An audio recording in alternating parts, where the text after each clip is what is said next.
Бұл оқиға 5 адамнан басталған еді. Олар мектеп оқушылары емес, бірақ әлі ересек те емес. Әрқайсысы қорқынышты жақсы көретін.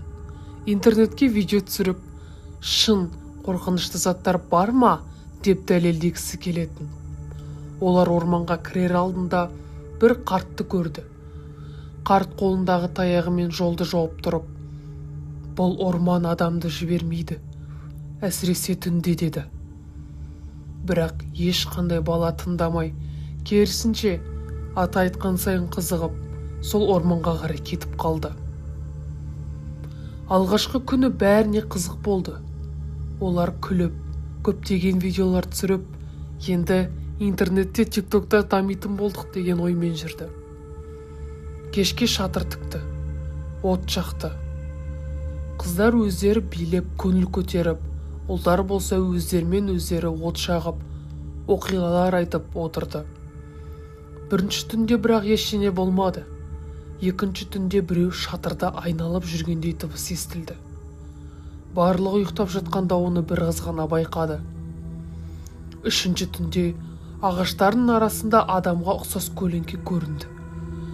Бірақ олар бұны жай ғана бір көздеріне көрініп жатқан бір нәрсе сияқты қабылдап, әрбір бір-біріне айтқан бір нәрсені көрсе, сен сол қиялсың деп бір-біріне әзіл ұстады.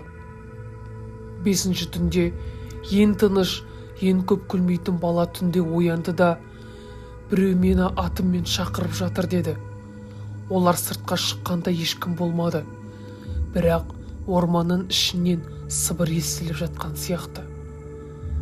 1, 2, 3. Орманда жатқанымызға 7-ші түн болды.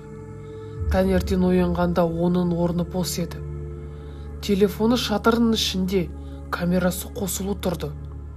Видеоның соңғы кадрында ол қараңғы орманға қарап тұрып, мені біреу күтіп тұр деді де, кадр үзіліп қалыпты. Ағаштар бірақ бұрынғыдай емес, қисық, қараңғы, бір тірі сияқты. Әрбір секунд минутымыз бір түрлі өтіп жатыр. 15-ші түнде олар қашпақ болды, бірақ неше рет жүрсе де қайта сол жерге орала берді. Дәп бір лабиринтке түсіп қалған сияқты. Бұл уақыт ең қорқыныштысы болды. Түнде біреулер шатырдың сыртына отырып алатын, тыныс алған дыбыс естілетін, кейде біреу күлетін. 20-ші түнде бір адам қайтып келді, бірақ бұрынғыдай емес еді. Көзі әппақ, дәусі суық. Орман бізді ешқайда жібермейді деді. Және сол күні тағы да жоғалып кетті. Кейін орманда жүргенімізге 30-ші түн. Нанымызды тек қана далада өсіп жатқан шабайы аңдарды жеумен өттік. Тиындарды өмірімізде жейміз деп ойламаппыз. Бірақ амалдың жоқтығы, қарнымыз аш. Барлығымыз әлсірей бастадық.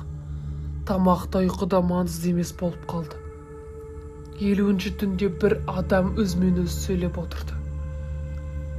Бірақ бұл барлығы 50-ші күн емес, 50-ші сағат.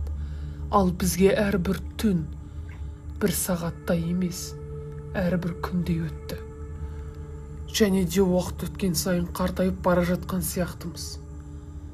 24 сағаттың өзі 24 күн. Әрбір сағат бір күнмен тең. Осы уақытта біз алыс жақта тұрған бір ағайды көрдік. Яғни әлгі ата. Ол атаға айғайлап, ата бізді шығаршы мына жерден, көмектесші деп достарымызбен айғайладық. Сол кезде ата бізді естіген жоқ, бұрылып кетіп қалды. Осы сәтте біз осы орманда мәңгі қалып қалғанымызды, және де осымен 99-ші күнде барлығын бітетінін түсіндік.